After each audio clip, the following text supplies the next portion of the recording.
हेडलाईन्सचे प्रायोजक आहे NBC bearings, लांब पळण्यासाठी। थोड्याच वेळात शरद पवारांची अहमदनगरमध्ये पत्रकार परिषद। अजित पवारांच्या गौप्य स्फोटावर पवार काय बोलणार, सर्वांचं लक्ष। 2019च्या निकालानंतर मोठ्या उद्योगपतीच्या घरी अमित शहांसोबत शरद पवारांची बैठक। मंत्रिपदाचा फॉर्म्युला ठरल्यावरही पवार मुंबईमध्ये येऊन पलटले। पहाटेच्या शपथविधीवरून अजित पवारांचा मोठा गौप्यस्फोट। शरद पवारांबाबत गैरसमज पसरवण्याचा विरोधकांचा प्रयत्न, मात्र पवारही तेल लावलेले पैलवान हाताला लागणार नाहीत। अजित पवारांच्या दाव्यावर जयंत पाटलांचं प्रत्युत्तर। सर्व ठरल्यावरही शरद पवारांनी शब्द फिरवल्यानं अमित शहांचा मला फोन। शब्द पाळावा लागेल असं सांगितल्यावर फडणवीसांसोबत शपथ। अजित पवारांचा मोठा खुलासा। अजित पवार आणि हर्षवर्धन पाटलांमध्ये डिनर डिप्लोमसी। अजित पवारांचा सहकुटुंब हर्षवर्धन पाटलांकडे स्नेहभोजन।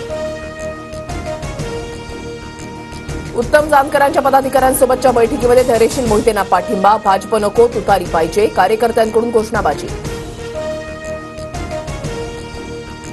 नरेंद्र मोदींची सकाळी 9 वाजता नांदेडमध्ये तर दुपारी 12 वाजता परभणीमध्ये सभा। नांदेडमध्ये प्रताप पाटील चिखलीकर तर परभणीमध्ये महादेव जानकर महायुतीचे उमेदवार।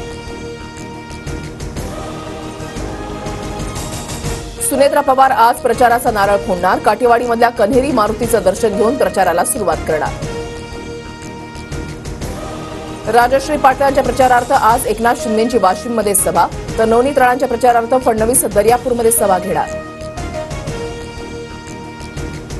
उद्धव ठाकरेंची संध्याकाळी 6 वाजता वडाळ्यामध्ये सभा। मवियाचे उमेदवार अनिल देसाईंच्या प्रचारार्थ सभेचं आयोजन। छगन भुजबळांची नाशिकमधून माघार। भुजबळांच्या निर्णयाचं स्वागत करतो, हेमंत गोडसेंची प्रतिक्रिया। तर गोडसेंना नाशिकातून उमेदवारी जवळपास निश्चित।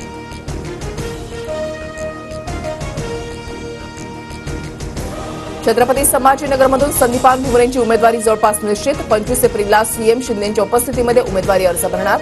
सूत्रांची माहिती, खैरे विरुद्ध भुमरे, 2 शिवसैनिकांचा सामना। धनगर आरक्षणाची याचिका सुप्रीम कोर्टानं फेटाळली। आदिवासींचा दर्जा देण्याच्या मागणीला कोर्टाचा नकार। धनगर आणि धनगड समाज एकच असल्याचा युक्तिवाद अमान्य। लॉरेन्स बिश्नोईच्या नावानं सलमान खानच्या घराकडे जाण्यासाठी कॅब बुक करणारा अटकेत। आरोपी रोहित त्यागीला 3 दिवसांची पोलीस कोठडी। कथित कर्ज घोटाळा प्रकरणामध्ये येस बँकेचे माजी सीईओ राणा कपूर यांना जामीन मंजूर। 4 वर्षांच्या न्यायालयीन कोठडीनंतर राणा कपूर यांची सुटका।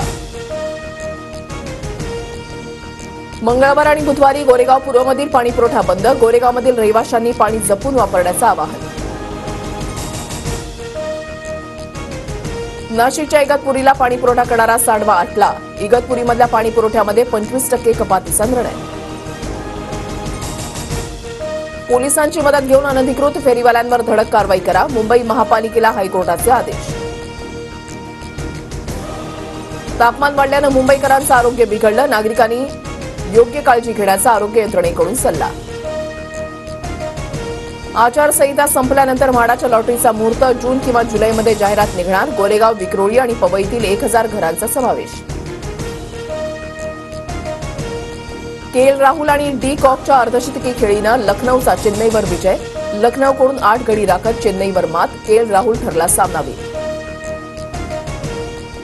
हेडलाईन्सचे प्रायोजक आहे एनबीसी बेरिंग्स, लांब पळण्यासाठी।